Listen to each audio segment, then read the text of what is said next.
Well, g'day guys. I'm currently in Malaysia and welcome to another one of my travel videos. For those of you who didn't know, I have followed Janet over. Janet scored another job over here, this time in Malaysia. She started in Kuala Lumpur and we're heading eastward towards a town called Kuantan, and I'll bring you more videos as we get closer there. Now, I've arrived here flying Malaysian Airlines. No, it wasn't the MH370, and yes, I arrived safely and didn't get lost. Well, I'd like to give you a few travel hints for those travelling with disabilities or for those travelling with someone with a disability. Can you help us? Now, the first thing is when I check my luggage, I check it in at the check-in counter, and that's when I ask for wheelchair assist. I do it this way around because sometimes when you book it at the time of booking your ticket, the airlines often ask for a medical certificate to show your fitness to fly.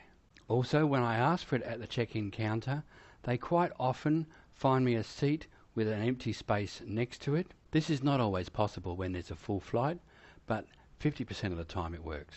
Now, as an assisted passenger, I get to board the plane first, and any travel companions come along with me as well. This relieves a lot of stress and it gives you first choice for the overhead lockers. On arrival at my destination, I wait until last to be the last one off the plane. Again, this is great because there's no jostling, pushing, shoving around for position.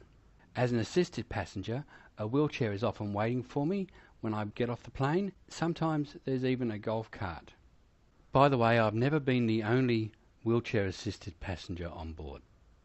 Once they whisk me away, 90% of the time I pass many of the passengers, going through lifts, going through shortcuts, and I often end up at customs control before everybody else.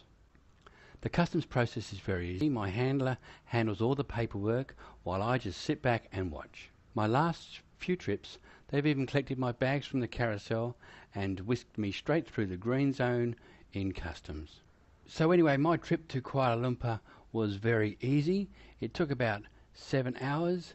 So I used these hints: no stress, no waiting, no understanding where to go. It was all made very easy for me. Now, it took only 15 minutes from the time I got off the plane to the time I sat in a taxi. How easy is that? Sometimes there are some advantages of being disabled.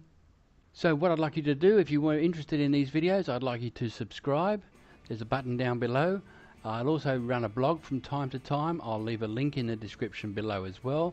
So please feel free to read and catch up on what I'm doing, and come back from time to time to check out these videos. And just one more thing. Try to put a smile on the face of someone new, and in turn, they'll put a smile on the face of someone too. Thanks very much. Catch you next time.